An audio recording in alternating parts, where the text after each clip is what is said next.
झारखंड में किसी भी दिन चुनावी बिगुल बज सकता है और ऐसे में मिशन झारखंड को लेकर तमाम दलों के दिग्गजों ने कमान संभाल ली है। विधानसभा चुनाव में जीत की रणनीति पर मंथन और मैराथन बैठकों के साथ सभाओं और शक्ति प्रदर्शन ने सियासी तपिश बढ़ा दी है।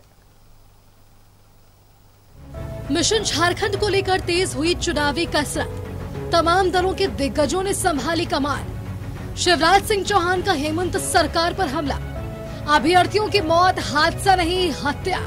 शिवराज चुनाव को लेकर आजसू ने भी झोंकी ताकत। विधानसभा चुनाव को लेकर जेडीयू भी रेस, सीपीआई ने इंडिया गठबंधन को दी सलाह। लोकसभा चुनाव की गलती नहीं दोहरानी चाहिए, विरोधियों के वार पर सत्ता पक्ष का पलटवार।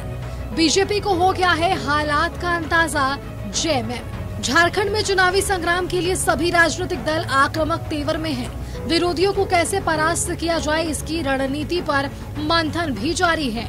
एक दूसरे पर वार पलटवार भी तेज है।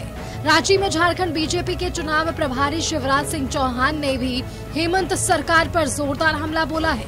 उन्होंने कहा कि चुनाव आते ही हेमंत सरकार खोखली घोषणाएं कर रही है, साथ ही अभ्यर्थियों की मौत को हादसा नहीं, उन्होंने हत्या बताया। नजदीक है और जिस सरकार ने 5 साल कुछ नहीं किया, गठबंधन की सरकार ने, अब चुनाव आते ही वो धड़ाधड़ खोखली घोषणाएं करते चले जा रहे हैं। हमने पूछा मिला क्या झारखंड की जनता को? सैकड़ों वादे जो पूरे नहीं किए गए। सिपाही की भर्ती, लेकिन ये भी नहीं देखा कि किस मौसम में भर्ती। उनको पता था कि भर्तियां पूरी नहीं हो पाएंगी और भर्ती कर ही रहे हैं। वो कोई नौजवानों को रोजगार देने के लिए भर्ती नहीं, वोट कबाड़ने के लिए भर्ती का नाटक। यह हादसा नहीं है, यह हत्या है। यह ऐसा अपराध है जिसके लिए जनता माफ नहीं कर सकती। लेकिन अब दोषी कोविड वैक्सीन। इधर रांची के प्रभात तारा मैदान में आजसू ने झारखंड नव निर्माण संकल्प सभा के बहाने शक्ति प्रदर्शन किया है और रोजगार के आंकड़ों को पेश करते हुए राज्य सरकार पर वादा खिलाफी का आरोप भी लगाया। जो एक साल में कई जेपीएससी का एग्जाम करने की तैयारी की बात कर रहे थे, एक साथ कर्मचारी चयन आयोग पर कई एग्जाम लेने की बात कर रहे थे, आज अंतिम महीना पे हम आके खड़े हैं और सरकार का डाटा क्या बोलता है?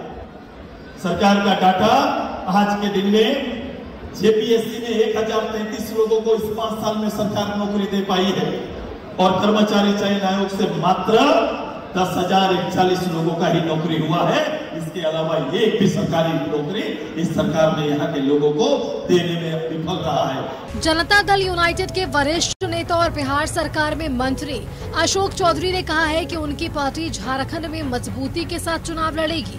हालांकि सीटों पर दिल्ली में बात होगी। हमारे जिला के जो हमारे अध्यक्ष हैं, हमारे राज्य के कार्यकारिणी के सदस्य हैं, पूर्व विधायक हैं, पूर्व मंत्री हैं, उन लोगों से हम लोग चर्चा परिचर्चा करेंगे। किन किन सीटों पे हमें लड़ना चाहिए, कहाँ हमारी स्थिति मजबूत है, सब पर चर्चा करेंगे। और पार्टी अभी आने वाले, हमको लगता है कि बहुत जल्द ही यहाँ पर चुनाव की घोषणा होगी। बीजेपी के दिग्गज नेताओं के धुआंधार झारखंड दौरे पर सत्ता पक्ष ने तंज कसा है और कहा है कि ये हालात जानने के बाद बीजेपी की बेचैनी बता रहा है। इंडिया ब्लॉक पार्टी जीतना चाहिए। हम अपील किया कांग्रेस को, जेएमएम को, सीपीआई को सीट देना पड़ेगा, लेफ्ट पार्टीज को सीट देना पड़ेगा। गठबंधन के तमाम नेता, चाहे वो कांग्रेस हो, झारखंड मुक्ति मोर्चा के हो, उनसे हमारे डी राजा ने, हम लोग भी अपील करते हैं कि लोकसभा की घटना को नहीं दोहराए। सीपीआई और लेफ्ट को भी अपने साथ ले करके, सबको एक साथ मिला करके लड़े ताकि भारतीय जनता पार्टी को हराया जाए। इधर सीपीआई ने इंडिया गठबंधन से लेफ्ट को साथ लेकर चलने और लोकसभा चुनाव की गलती नहीं दोहराने की नसीहत दी है। भाजपा के आला कमान जो दिल्ली में बैठते हैं, उनको सब फीडबैक है। 3-3, 4-4 एजेंसियां सर्वे में लगी हुई हैं, हम लोगों को भी जानकारी है, उनका फीडबैक उनको जाता है। उनकी हालत कितनी दयनीय है, आप अंदाजा लगा सकते हैं कि 2 एक केंद्रीय मंत्री, एक मुख्यमंत्री किसी दूसरे राज्य के, और यहाँ के 5-5 भावी मुख्यमंत्री, पूरी टीम लगी हुई है सिर्फ एक आदमी के पीछे, हेमंत सोरेन। कितना बड़ा चेहरा, इतनी बड़ी शख्सियत, उनके नजर में झारखंड की जनता का फीडबैक उनको मिलता है, उनको पता है हेमंत सोरेन क्या चीज है, वो बेचैन है। उनको झारखंड में जल्द ही विधानसभा चुनाव की घोषणा हो सकती है। इससे पहले की सरगर्मी संकेत दे रही है कि मिशन झारखंड को लेकर चुनावी संग्राम कितना दिलचस्प होगा। Bureau report, news 11 Bharat.